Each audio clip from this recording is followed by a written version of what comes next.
Good morning students.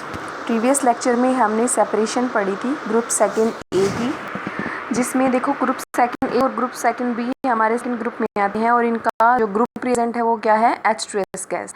H2S gas pass करने के बाद इसमें हमारे सल्फाइड बनते हैं, ये इसके प्रेसिपिटेट बनते हैं ग्रुप सेकंड के। और उनमें भी हमने जो सेकंड ए है उसको सेपरेट कर लिया था।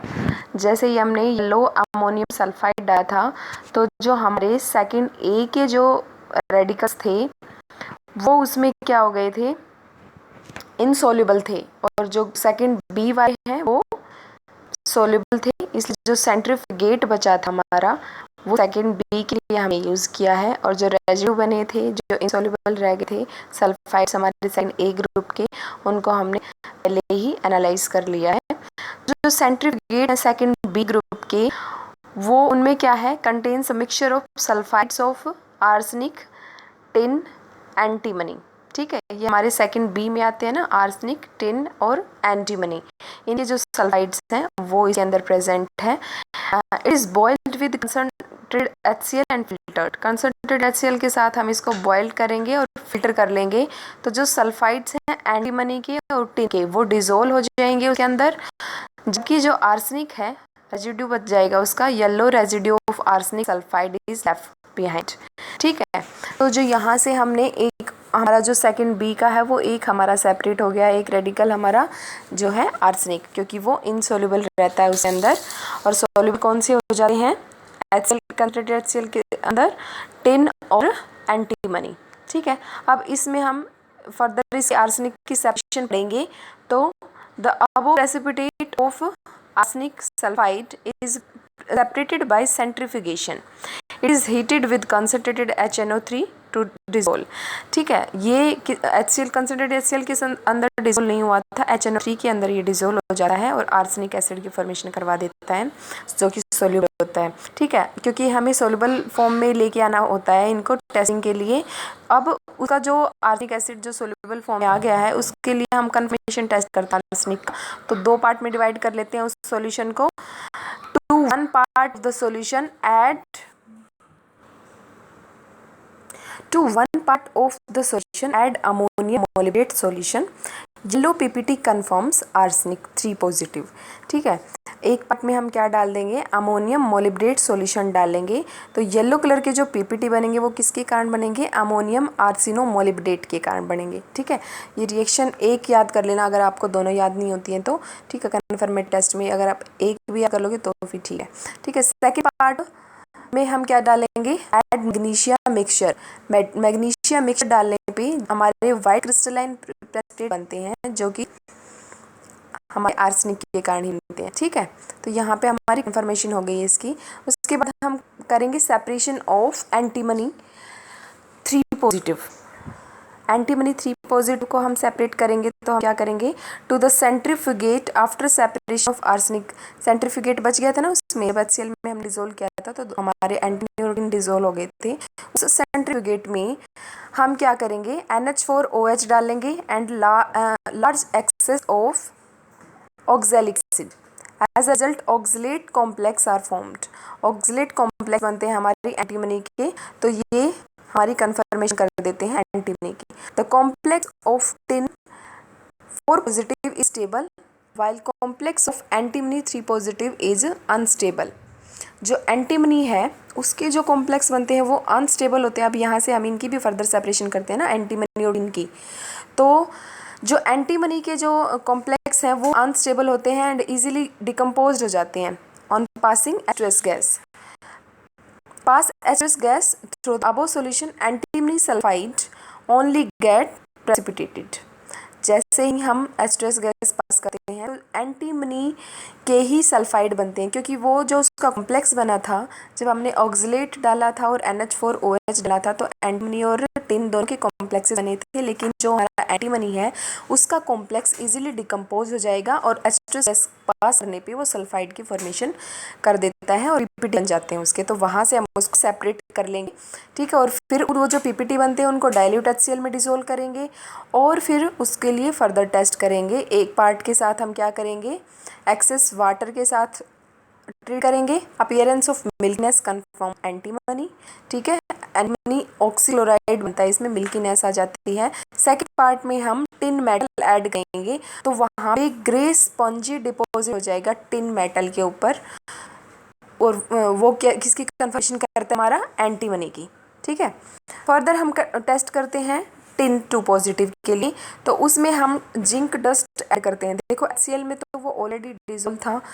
ठीक है, add zinc dust to centrifugate to reduce SnCl4 to SnCl2। ठीक है, HCl हमारे सॉल्यूशन में ऑलरेडी प्रेजेंट है, हम जिंक डस्ट डालेंगे तो हमारा एक ये आपने पढ़ा भी होगा, रिएजेंट बनता है ये। ठीक है, रिड्यूसिंग रिएजेंट बनता है, इसका नाम होता है लुकास रिएजेंट बोलते हैं इसको। Zn और HCl का जो मिक्सचर होता है उसको हम लुकास रिएजेंट बोलते हैं। 12th क्लास में भी आपने पढ़ा होगा ये।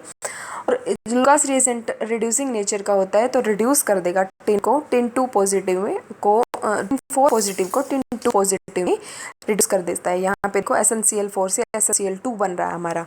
ठीक है, उसके बाद एक जो 1 पार्ट है हमारा अबव सॉल्यूशन का, उसमें हम HgCl2 डालेंगे। देखो ये रिएक्शन हमने पहले भी पढ़ी थी जब हमने मरकरी की सेपरेशन करी थी। तो यहाँ पे हमारा Hg2Cl2 वाइट PPT बनेंगे, वो सिर्फ किसके कारण बनते हैं, जब SnCl2 हमारा सॉल्यूशन में हो। ठीक है, तो इससे हमारी कन्फर्मेशन हो जाती है किसकी, टिन की। अब हम फर्दर प्रोसीड करेंगे ग्रुप 3 के लिए। हमारा ग्रुप सेकंड कंप्लीट हो गया। यहाँ पे ग्रुप 3 में हमारे कौन से रेडिकल आते हैं, iron, chromium and aluminium 3 positive. ठीक है, तो सेंट्रीफ्यूगेट फ्रॉम ग्रुप 2, सेंट्रीफ्यूगेट को ही हम, देखो मैं शुरू में भी बताया था आपको, जब सेंट्रीफ्यूगेट है उसी को हम द टेस्टिंग के लिए यूज़ करते हैं। अगर PPT आ जाते हैं किसी ग्रुप के तो हम उनके लिए कन्फर्मेशन टेस्ट करते हैं। अगर नहीं आते तो सेंट्रीफ्यूगेट बचता है, उसको हम फर्दर नेक्स्ट ग्रुप के लिए यूज़ कर लेते हैं। ठीक है, तो जो सेंट्रीफ्यूगेट था from group second is boiled to remove एस्ट्रस गैस। इसमें एस्ट्रस गैस पास करी थी तो उसको रिमूव करवाने के लिए हम उसको बॉइल्ड करेंगे। It is then heated with 1-2 ml concentrated HNO3. The function of concentrated HNO3 is to oxidize ferrous to ferric. अगर ferrous ही अगर हम HNO3 के साथ इसको ट्रीट नहीं करवाते हैं तो जो हमारा ferrous आयन है वो completely precipitated नहीं होता है, उसको हम पहले ferric आयन में चेंज करते हैं, HNO3 के साथ ट्रीट करा के ऑक्सीडाइज करवाते हैं, देन हम फर्दर ट्रीट करते हैं उसको। Add solid NH4Cl and heat the solution. NH4Cl add करने पे small amount and manganese hydroxide के भी प्रेसिपिटेट आउट हो जाते हैं इसमें, थर्ड ग्रुप रेडिकल्स में। Cool the solution and add NH4OH till the solution give smell of ammonia. NH4OH कब तक डालेंगे, जब तक हमें अमोनिया की स्मेल आनी शुरू ना हो जाए। The radicals of third group are precipitated as hydroxide. ये मैंने जब तुम्हें कॉमन आयन पढ़ाया था तब उसमें भी बताया था कि हाइड्रोक्साइड की फॉर्म में उसमें स्मॉल नंबर ऑफ हाइड्रोक्साइड की ज़रूरत होती है, इसलिए हमारा NH4Cl in presence of NH4OH हम लेते हैं ना वे स्ट्रॉन्ग इलेक्ट्रोलाइट, तो वहाँ पे हमें स्मॉल नीड होती है हाइड्रोक्साइड आयंस की, उसी में हमारी प्रेसिपिटेशन हो जाती है थर्ड ग्रुप की।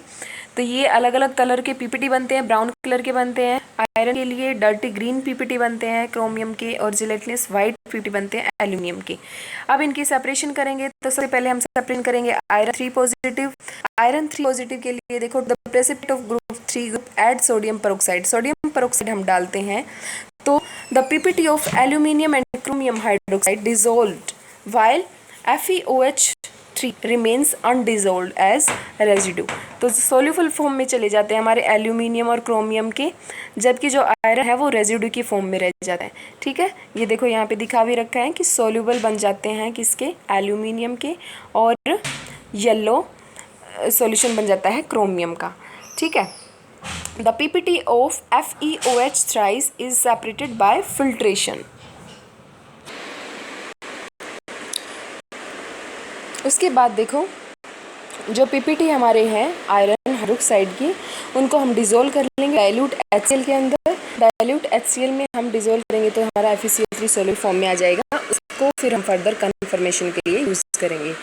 एक पार्ट में हम क्या ऐड करेंगे, अमोनियम सल्फोसाइनाइड।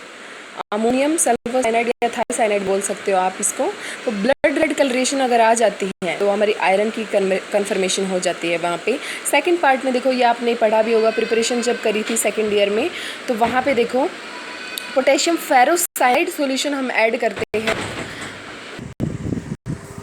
FeCl3 के अंदर जब हम पोटेशियम फेरोसाइनाइड सॉल्यूशन ऐड करते हैं तो हमारा प्रशियन ब्लू पीपीटी बनते हैं। ठीक है, प्रशियन ब्लू के पीपीटी बन जाते हैं तो इसका मतलब हमारा आयरन 3 पॉजिटिव प्रेजेंट है। Separation of chromium 3 positive.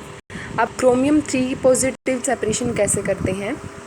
The centrifugate after separation of Fe3 positive contain aluminium 3 positive and chromium 3 positive। अब यहाँ पे देखो, जैसे हमने कैडमियम और उसमें पढ़ा था कॉपर के अंदर, वैसे ही यहाँ पे भी अगर सॉल्यूशन जो है, जो सेंट्रीफ्यूगेट है वो येलो कलर का है, तो उसमें Cr3 पॉजिटिव आयन जरूर प्रेजेंट होंगे and it may also contain aluminium 3 positive. However if centrifugate is colourless हुआ तो हमारा एल्यूमिनियम 3 पॉजिटिव प्रेजेंट हो सकता है, क्रोमियम उसमें एब्सेंट हो जाएगा। ठीक है, and there is no need to test for chromium 3 positive.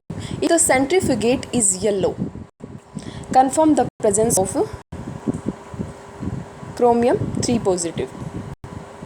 उसके लिए हम फर्दर टेस्ट करते हैं। To 1 part of the solution add lead acetate solution, formation of yellow PPT, confirm chromium 3 positive. Yellow PPT बनते हैं हमारे PbCr4, इस lead chromate बन जाता है यहाँ पे, तो क्रोमियम की कन्फर्मेशन हो जाती है। सेकेंड पार्ट में of centrifugate add dilute H2SO4 ether and hydrogen peroxide, shake the contents well, blue colour in ether layer confirm Cr3 positive. Blue colouration अगर आ जाती है ईथर में, ईथर आपको पता है ऑर्गेनिक रिएजेंट होता है, ये हमारा ऑर्गेनिक सॉल्वेंट होता है, तो उसके अंदर ऑयली, उसके अंदर हमारी ब्लू कलर की क्या जाती है, लेयर्स आ जाती हैं, तो क्रोमियम 3 पॉजिटिव प्रेजेंट होता है। उसके बाद हम करते हैं test for aluminium 3 positive. To 1 part of centrifugate above add NH4Cl and heat. अगर वाइट कलर के पीपीटी बनते हैं, एल्यूमिनियम हाइड्रोक्साइड के बनेंगे वो। ठीक है, तो इस तरह से सेकेंड पार्ट में हम क्या ऐड कर देंगे, dilute HCl and 1-2 drops of litmus to get red colour.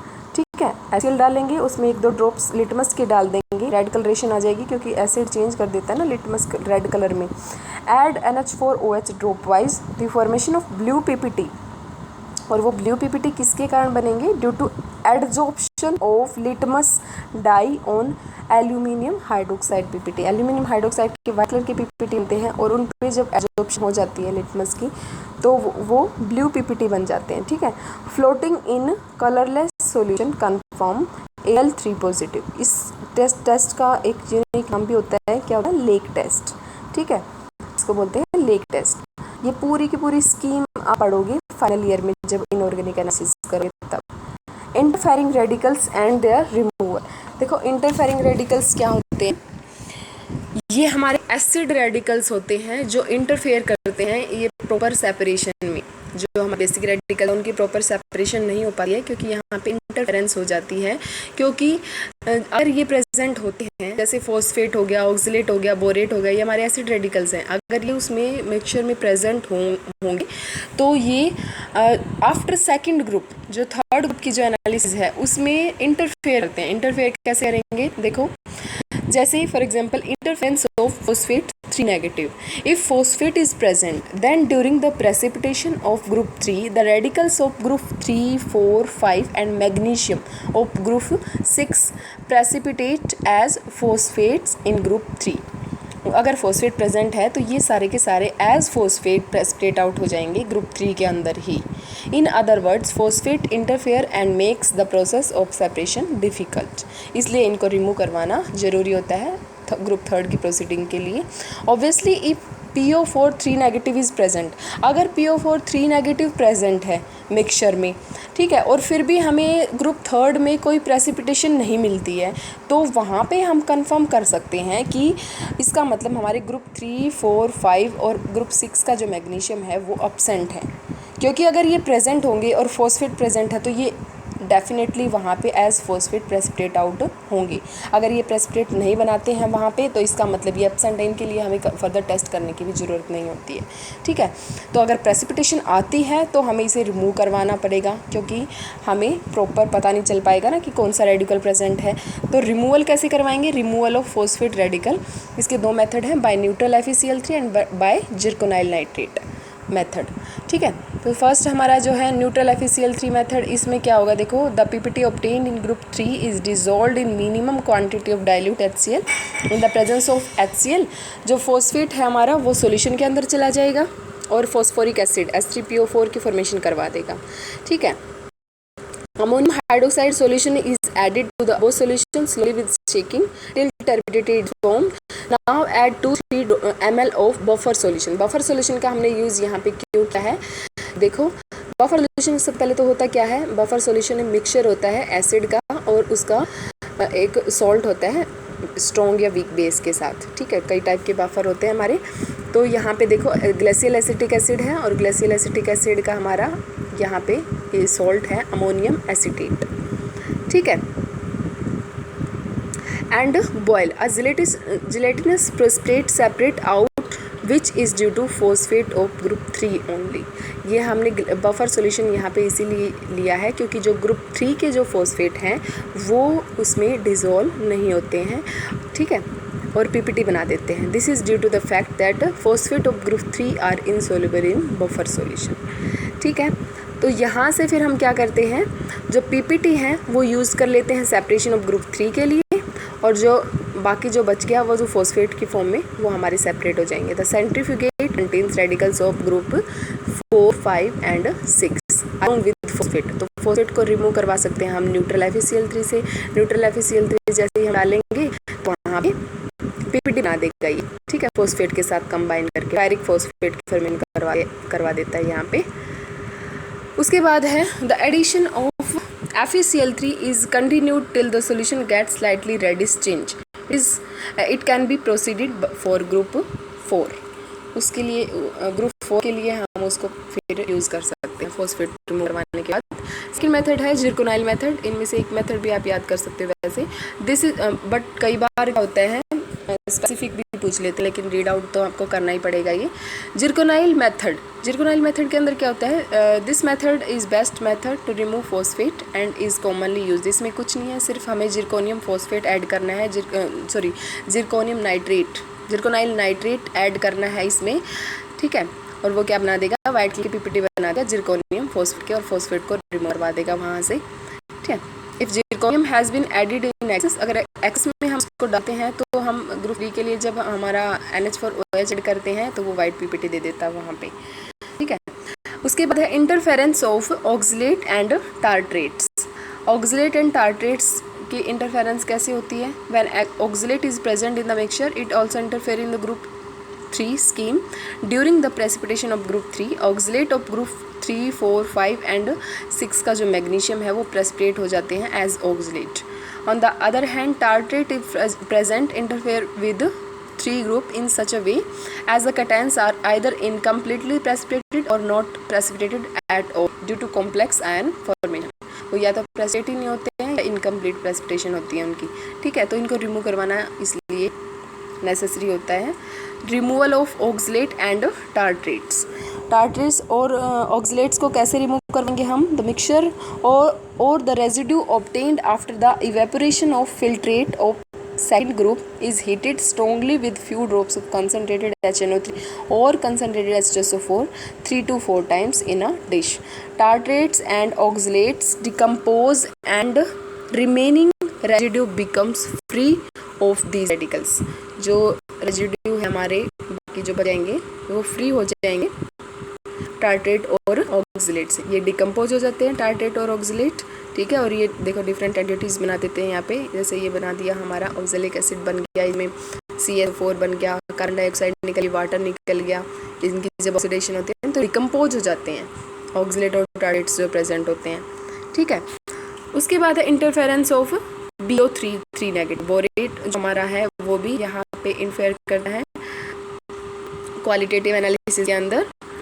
To remove borate the mixture containing borate और the residue obtained by evaporation of filtrate of second group is heated with concentrated HCl। concentrated HCl के साथ जब हम इसको treat करवाते हैं तो boric acid की फॉर्मेशन हो जाती है और वो वोलेटाइल नेचर का होता है, तो वहाँ इवेपोरेट हो जाता है वो, और हमारा जो पीछे रहता है जो रेजिड्यू वो फ्री हो जाता है बोरेट से। ठीक है, तो इस तरह से हम इनको रिमूव करवा सकते हैं इंटरफेरिंग रेडिकल्स को। और ये नेसेसरी होता है, नहीं तो ये इंटरफेयर करते हैं हमारी नॉर्मल एनालिसिस के अंदर। उसके बाद हम ग्रुप 4, 5 और 6 ये नेक्स्ट लेक्चर में पढ़ेंगे, ठीक है।